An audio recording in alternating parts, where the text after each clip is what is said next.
तो hello everyone. तो आज हम बात करेंगे आईपीएस पीओ इंटरव्यू के डॉक्यूमेंट्स के बारे में।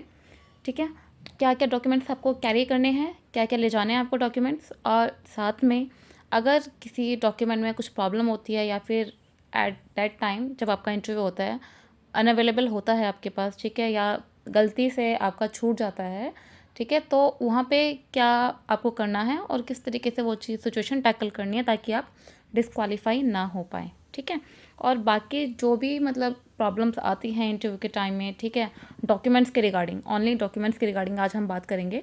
तो वो सब मैं आज आपको क्लैरिफाई करने वाली हूँ इस वीडियो में। तो आप लोग लास्ट तक देखना, आपको सब कुछ समझ में आ जाएगा और डरने की ज़रूरत नहीं है बिल्कुल भी। ठीक है, तो एक तो ये चीज़ कि मतलब पहले भी काफ़ी बच्चों ने क्वेश्चन किए थे कि मैम लास्ट जो RRBPO का जो इंटरव्यू हुआ था उस टाइम पर कि मेरे पास ये वाला डॉक्यूमेंट है, इसमें मेरा नाम चेंज है वगैरह वगैरह। ठीक है, आधार में नाम चेंज है, पैन कार्ड में नाम चेंज है, मिसमैच है नाम। ठीक है, तो वो सब मैं आज आपको डिटेल में बता दूँगी कैसे क्या मतलब करना है उस चीज़ का। तो देखिए, जो डॉक्यूमेंट्स आपको लेके जाने हैं, पहला तो आपका एडमिट कार्ड है ही, ठीक है, साथ में फिर उसके बाद आपका एप्लीकेशन फॉर्म है। ठीक है, और एप्लीकेशन फॉर्म की जो एक तो आपका अभी एट द टाइम जब आप फॉर्म फिल करते हो तब आप प्रिंट आउट कर सकते हो। ठीक है, एक जब आपका मतलब टाइम देंगे ये लोग, खुद ही जो है लिंक ओपन कर देंगे, आप लोगों के पास सेंड कर देंगे, ये मेल कर देंगे या फिर मैसेज। ठीक है, दोनों कर देंगे ये आपको, और उस टाइम आप जो है एप्लीकेशन फॉर्म डाउनलोड कर सकते हो। ठीक है, उसके बाद फिर एजुकेशन क्वालिफिकेशन, तो ये जो है कॉलेज की आपकी डिग्री है। ठीक है, आपने ग्रेजुएशन की हुई है, पोस्ट ग्रेजुएशन की हुई है, जो भी की हुई है, आपकी जो फाइनल डिग्री है वो आपको लेके जानी है। अब एक क्वेश्चन ये आता है कि एक तो आपकी काफ़ी जो यूनिवर्सिटीज़ हैं वो आपको कुछ सेपरेटली देती हैं, ठीक है, मार्कशीट्स और जो डिग्री होती है, ठीक है, और एक आती है आपकी कॉन्सोलिडेटेड। तो दोनों में से कोई भी चलेगी, ठीक है, क्योंकि ये चीज़ आपके हाथ में नहीं है, आपने जहाँ से डिग्री ली है वहाँ पर इस तरीके की है तो वो चल जाएगी। ठीक है, कुछ भी ऐसा प्रॉब्लम नहीं है कि मैम मेरे पास कॉन्सोलिडेटेड है तो चलेगी, कि चलेगी, वो अच्छे से चलेगी। ठीक है, उसके बाद फिर आपका 12th की मार्कशीट प्लस सर्टिफिकेट जो आता है आपका, ठीक है, वो लेके जाना है आपको। उसके बाद 10th की मार्कशीट एंड सर्टिफिकेट। ठीक है, 10th की मार्कशीट जो है मेनली आपके बर्थ मतलब बर्थ डेट को मैच करने के लिए आपका जो है लिया जाता है। ठीक है, उसके बाद कास्ट सर्टिफिकेट। देखिए, कास्ट सर्टिफिकेट जो है SC ST का तो चलता है आपका सेंट्रल का, ठीक है, सारे ही सेंट्रल के चलते हैं। ठीक है, लेकिन जो OBC का होता है, OBC वालों ध्यान रखना कि आपका जो है 2 साल से ज़्यादा पुराना ना हो, आपको रिन्यू कराना पड़ेगा ये। ठीक है, ये गलती मत करना, क्योंकि मैंने देखा है बहुत से बच्चे जो हैं कास्ट सर्टिफिकेट की वजह से, OBC वाले मेनली, ठीक है, आउट हुए हैं। ठीक है, क्योंकि ये चीज़ वो लोग नहीं देख सकते। बाकी तो देखिए, बाकी डॉक्यूमेंट्स में बाद में मिल सकता है, लेकिन कास्ट सर्टिफिकेट बहुत मेन डॉक्यूमेंट है। तो इस चीज़ का ध्यान रखना, जितने भी OBC कैटेगरी के मतलब कैंडिडेट्स हैं वो लोग जो हैं अपना सर्टिफिकेट देख लेना कि उसको रिन्यू तो नहीं कराना है। आपकी डेट जो है मतलब आप 1 साल भी छोड़, 1 साल तक मतलब आप लेके चलिए, 2 छोड़ दीजिए। ठीक है, 1 साल से ज़्यादा पुराना ना हो आपका। ठीक है, उसके बाद होगा कैरेक्टर सर्टिफिकेट, और जो कैरेक्टर सर्टिफिकेट है वो जो आपकी लास्ट जो आपने डिग्री ली है, ठीक है, लाइक आपने PG या फिर ग्रेजुएशन जो भी की हुई है, तो उस यूनिवर्सिटी का चाहिए। अब कुछ क्वेरी ये है कि कैरेक्टर सर्टिफिकेट जो है कितने मतलब कितने टाइम पुराना होना चाहिए। देखिए, किसी किसी यूनिवर्सिटी में आपको एक बार मिलता है, किसी किसी पर जो है आपको दोबारा मिल जाता है। ठीक है, मैं अपनी यूनिवर्सिटी बताऊं, ठीक है, तो हमारी यूनिवर्सिटी में दोबारा मिल गया था। ठीक है, मैंने अप्लाई किया था तो मेरा बहुत पहले का था, तो मैंने दोबारा यूनिवर्सिटी गई, मैंने अपनी डिग्री दिखाई तो उन्होंने दे दी थी, कोई इशू नहीं है उस चीज़ के लिए। ठीक है, अब क्वेश्चन आता है कि अगर कोई डॉक्यूमेंट जो है आप लोग भूल जाते हो, नहीं नहीं वो बाद में बात करते हैं, पहले फ़ोटोकॉपी की बात कर लेते हैं, ये मैं भूल गई।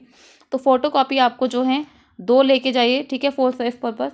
ठीक है, और सारे डॉक्यूमेंट जो भी जितनी भी आपकी फ़ोटोकॉपीज़ हैं, एक पर आपको सेल्फ अटेस्टेड यानी कि आपके सिग्नेचर होने चाहिए सब पर। ठीक है, फ़ोटोज़ लेके जानी है, भूलना नहीं है। फ़ोटोग्राफ मैं लिखना भूल गई इसमें, क्योंकि मैं नहीं चाहती कुछ भी चीज़ मैं आप लोगों के लिए कुछ भूलूँ। ठीक है, तो फ़ोटोग्राफ्स हैं, फ़ोटोग्राफ लेके जाने हैं अपनी पासपोर्ट साइज़ की। तो ये सब डॉक्यूमेंट्स हैं जो आपको कैरी करने हैं साथ में, और कुछ भी भूलना नहीं है। ठीक है, और इनको जो है जो लगाना है, इनको अपनी फ़ाइल में जो भी रखने हैं, ठीक है, फ़ाइल के अंदर, फ़ाइल में आपको मतलब क्वालिफिकेशन वाइज रख रहे हैं, लाइक पहले आपका 10th का, 12th का, उसके बाद ग्रेजुएशन, देन पोस्ट ग्रेजुएशन, उसके बाद आपका कास्ट सर्टिफिकेट, फिर कैरेक्टर सर्टिफिकेट आएगा पहले, उसके बाद कास्ट सर्टिफिकेट, उसके बाद और सबसे पहले मतलब जो 10th की आपने मार्कशीट रखी थी उससे पहले आपका एडमिट कार्ड, एप्लीकेशन फॉर्म। तो ये सब इस तरीके से आपको जो है रखना है, ताकि जब चेक करें आपका जो भी एग्जामिनर है, इंटरव्यू है, जो भी आपका चेक कर रहे हैं उनको प्रॉब्लम ना हो। ठीक है, हमारे टाइम में ऐसे ही था, तो मैं आपको वही चीज़ बता रही हूँ। दूसरा, अब किसी डॉक्यूमेंट में आपका अगर नाम चेंज होता है तो मतलब स्पेलिंग मिस्टेक हो जाती है। ठीक है, तो देखिए, फर्स्ट ऑफ ऑल अगर आप ये लोग वीडियो देख रहे हैं तो आपको ये तो पता चल गया होगा कि आपका मैं जो नेम है, नेम में चाहे ए हो, चाहे आई हो, चाहे एस हो, चाहे कुछ हो, नेम की स्पेलिंग में कुछ भी आपकी मिस्टेक नहीं होनी चाहिए। आप अभी से जो है करेक्शन करा सकते हैं, ज़्यादा टाइम नहीं लगता है, मैक्सिमम 1 वीक लगता है नाम करेक्शन होने में। ठीक है, pan card and Aadhaar card दोनों में आपका नेम सेम होना चाहिए, और दोनों का नेम जो है, जो आपने फॉर्म फिल किया था एंड आपकी जो 10th 12th की मार्कशीट है, सब में सेम होना चाहिए। ठीक है, ये तो रहा आपके नाम के बारे में। दूसरा, फादर्स नेम। ठीक है, फादर्स नेम में भी स्पेलिंग आप चेक कर लेना कि जो 10th की मार्कशीट में आपके फादर्स की नेम की स्पेलिंग है वही है कि आपके इसमें जो भी डॉक्यूमेंट है, पैन कार्ड, आधार कार्ड, ठीक है, पैन में मेनली देखी जाती है, तो वो चीज़ आप करेक्ट करा लेना। अगर मतलब किसी मिस्टेक वाइज जो है स्पेलिंग मिस्टेक हो जाती है तो वो ठीक हो जाएगी। ठीक है, अभी से आप करेक्शन उसमें करा सकते हैं।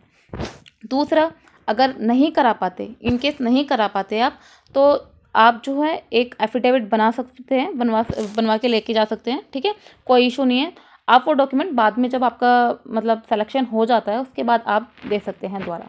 ठीक है, और अगर आपका कोई भी जैसे डॉक्यूमेंट है, ठीक है, जैसे कि आपका 12th की मार्कशीट हो गई या सर्टिफिकेट हो गया, ठीक है, अगर 12th की मार्कशीट है, ठीक है, और सर्टिफिकेट नहीं है, तो इस केस में आप जो है मतलब अंडरटेकिंग लेंगे वो लोग। ठीक है, अंडरटेकिंग में आपसे मतलब ये लिखा होगा उसमें कि at the time of the joining, ठीक है, तो आप जो है उस सर्टिफिकेट को जो है, जो भी डॉक्यूमेंट आपका मतलब नहीं आप अवेलेबल हो पाया उस टाइम, तो आप वो सबमिट करा दोगे। ठीक है, तो वो अंडरटेकिंग ली जाती है एक, तो उसमें ज़्यादा प्रॉब्लम नहीं है। ठीक है, बाकी आप लोगों को भूलना तो है ही नहीं कुछ, ताकि ये भी प्रॉब्लम ना क्रिएट हो।